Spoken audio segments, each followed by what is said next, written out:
Assalamualaikum warahmatullahi wabarakatuh. Konco tani dan konco pecinta tanaman dimanapun Anda berada, kembali lagi di channel Konco Tani Garden, channel yang membahas tentang dunia pertanian, dunia tanaman yang ada di sekitar kita. Nah, pada kali ini kita akan bahas lagi cara menyuburkan tanaman-tanaman kita. Hanya bermodal bahan-bahan sederhana, hanya bermodal yang bahan-bahan yang ada di sekitar kita atau di rumah kita. Nah, bagi yang baru menemukan channel ini, jangan lupa untuk mendukung channel ini dengan cara subscribe, like, dan komen. Berkomentarlah yang positif, berkomentarlah yang baik, sehingga channel ini semakin berkembang dan semakin bermanfaat bagi konco-konco tani di luar sana. Di sini bukan untuk menggurui, di sini sama-sama sinau, sama-sama mempraktekkan hal-hal baru, hal-hal yang bisa bermanfaat untuk pertanian kita.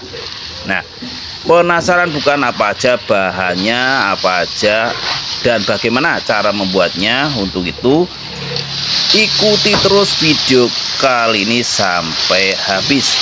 Nah, sebelumnya kita masuk ke tahapan intro.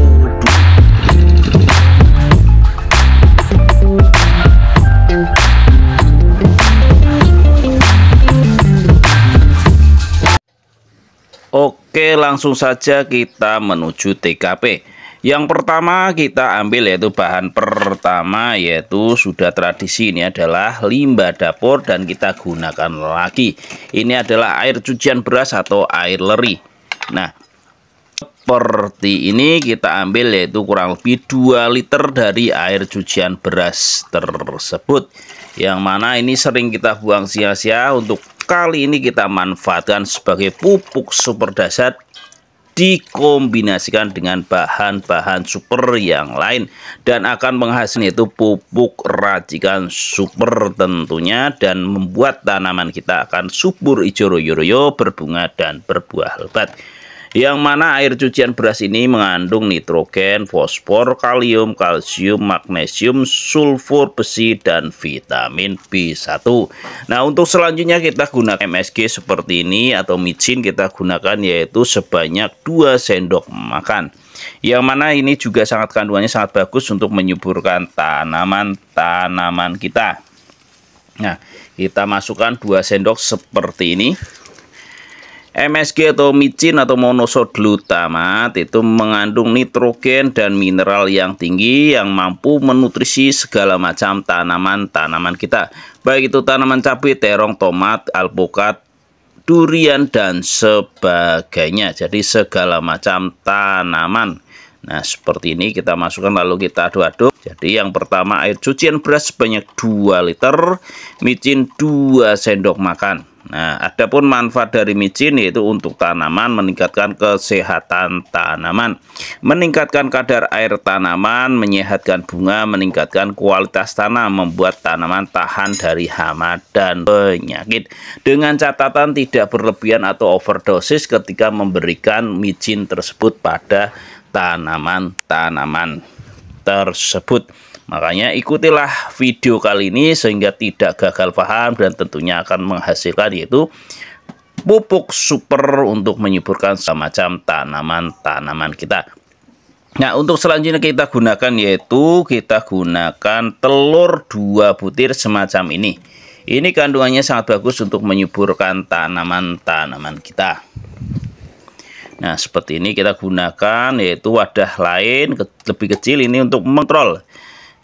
Nah, ketika kita encerkan, jangan sampai nanti di dalam tidak tercampur. Untuk itu di luar kita encerkan terlebih dahulu dengan wadah lain yang lebih kecil semacam ini. Nah, kita aduk-aduk agar tercampur benar-benar encer dan nantinya akan menyatu dengan bahan-bahan sebelumnya.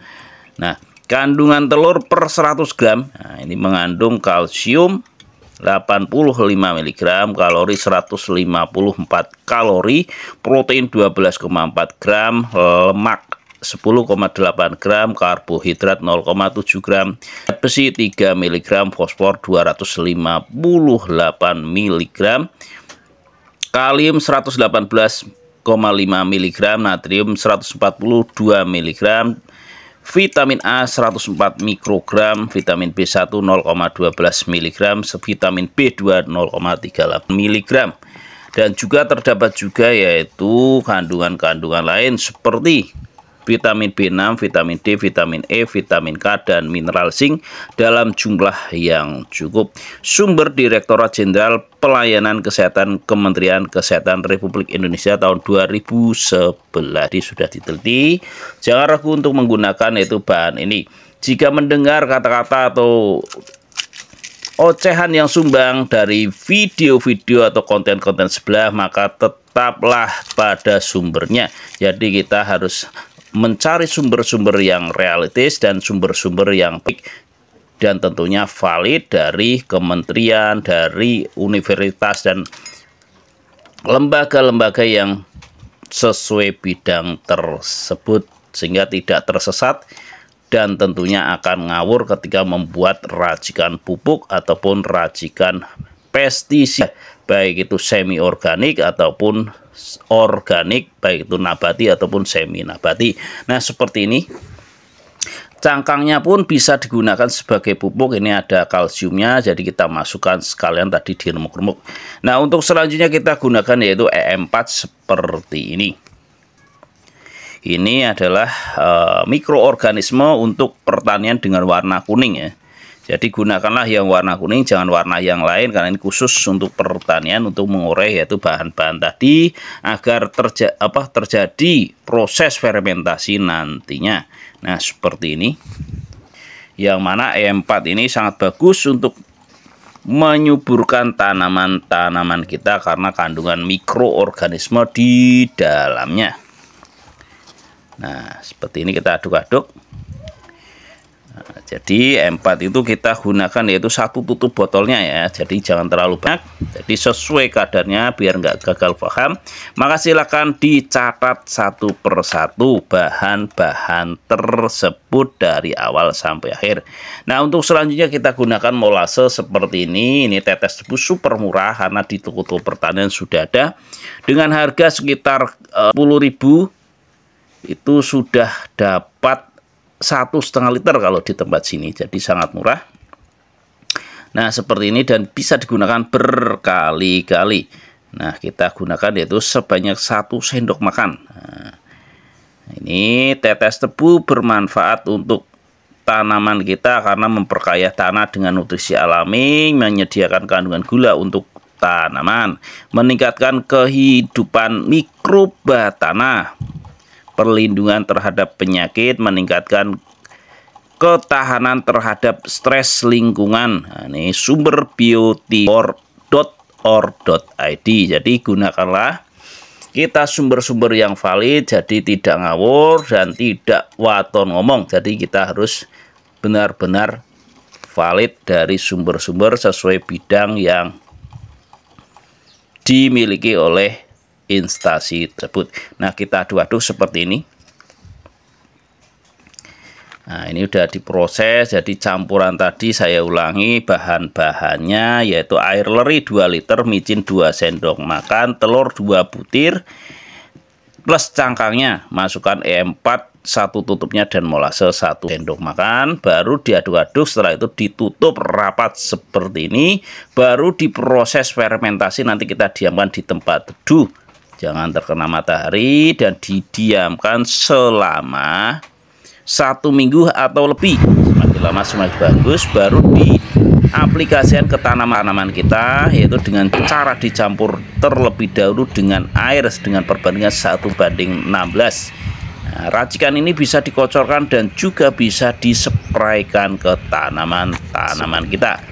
Yang mana kalau dikocorkan kita gunakan yaitu 100 cc per tanaman. Setelah dicampur dengan tetan, dicampur terlebih dahulu dengan air dengan perbandingan 1:16. 100 cc per tanaman kecil seperti ini, cabai, terong, tomat, itu palawija kita gunakan 100 cc sampai 200 cc. Sedangkan untuk tanaman besar seperti durian, alpukat, mangga, cengkeh, kelapa sawit, kopi kita gunakan yaitu 500 sampai 1000 cc per tanaman. Dan berikanlah interval pengocoran atau penyepraian yaitu 1 minggu sekali. Jadi perbandingan komposisinya itu 1:16, dan jika dispraykan maka seringlah terlebih dahulu dengan kain atau alat penyaring. Nah, demikianlah konco-konco semua pembahasan video kali ini. Semoga video kali ini bermanfaat dan menambah inspirasi bagi konco-konco semua. Saya akhiri, kurang lebihnya mohon maaf. Wassalamualaikum warahmatullahi wabarakatuh. Salam sukses. Kembang kacang. Wes, dong telo. Pira-pira.